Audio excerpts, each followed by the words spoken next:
So joining us to discuss this is Chidima Amadi. She is a mental health coach. Good morning. Good morning. Thank you so much for joining us this morning. So let's talk about, the World Suicide Prevention Day. I mean, every day we wake up to a story of someone killing themselves. We've seen even major celebrities. There was a situation last 2 years of a Bollywood actor who is a well-known person, and people are thinking this person is already known, he's rich, so what more can that person have? And we also have one last year or early this year of a celebrity, I think DJ Stitch, I've forgotten his name. There was a sad one where everyone feels he was at the peak of his career. So it's not about just someone with a financial issue. It's not about someone young. It is everywhere. Anybody can fall a victim to this kind of depression. So what is your take on that as a coach?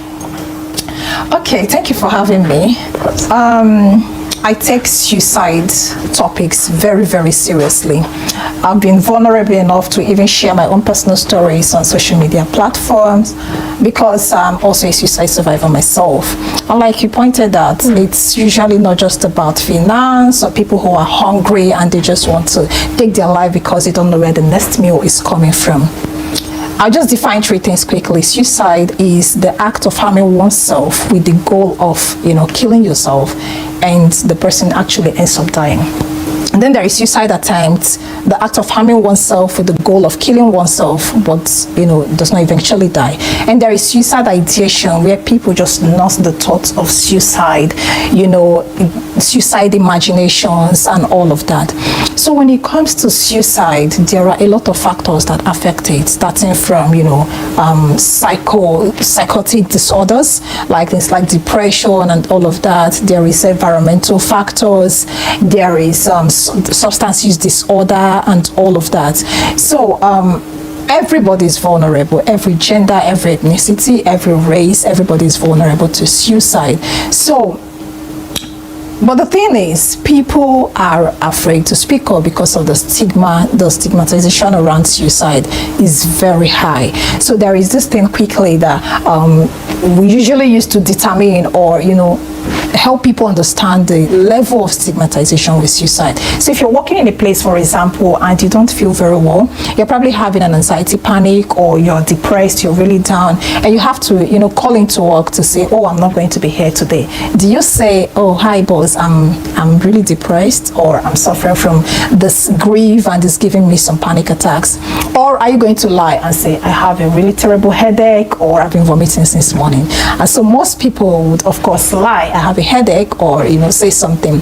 That is the level of stigmatization around suicide and mental health. So people like DJ Switch and all of these people who take their life, they come to a point where I have everything. Why should I speak up? Why should I say I'm depressed? People are going to think I'm not content, I'm probably really, why are you depressed? So people then choose to just, take their lives so that they don't cause. We've seen situations where even when there's fear, when maybe someone trying to kill themselves and it doesn't work, and they come, before you get people that sympathize or empathize with them, you get people that would be like, what? Why would you kill yourself? Because that person is not in the person's shoes. So there is no link, no connection, and it's quick to judge. So I get where the fear of stigmatization comes from, because it is there. So the theme of this year of Suicide Prevention Day 2023 is creating hope through action. So what does that particular theme entails? Okay, so creating hope through action is basically getting every hands on deck. Organizations, private organizations, government organizations, everybody's hands should be on deck.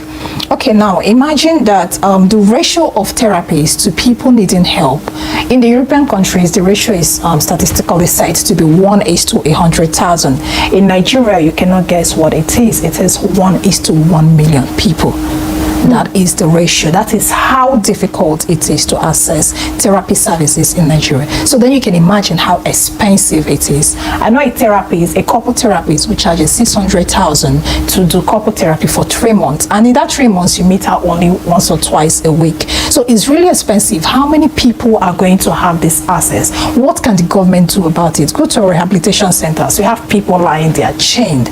I was just listening to the program on witchery and witchery accusations and tales and all of that. When you go to rehabilitation centers, you see people chained there, and some of them are termed witches. So we have a lot of people who are going through mental health disorders, and all they need is even something as simple as psychotherapy, talk to someone, and they'll be okay. So what is the government doing about it? Number one, nobody cares. Can you imagine that suicide was even criminalized in Nigeria? I was going to mention that, the fact that even when you commit it, is, I hate to say this, but it seems like in Nigeria, it's better it works, because if it doesn't work, you're going to end up, in trouble, in much more trouble, and even thinking about it in the first place. And as you were mentioning, I think that's the first thing. We need to find a way to decriminalize it, because people should be able to. I'm not saying kill yourself. Of course, I'm not going to lie to be one of those people who will tell you, why do you want to kill yourself? What is making you? Because I know, as from my part of the religion, from what we understand, if you were to do that, it's tantamount to going to hell. So like, why would I want to miss heaven? Nobody's so that kind of thing. So but I've come to understand life has happened, and you come to the point that even you as yourself, I told you, like, oh my God, Lord, let me just sleep and not, because how did I get here? Yeah, it's stressful, and I just want, and at times I came to the point where I understood, because it's like this, like when you sleep, you have nothing you're worried about. So it's like that. So, but I know it's not right, because you leave hurting people.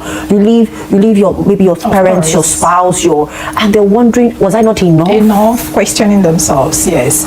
So decriminalizing suicide starts with destigmatizing suicide.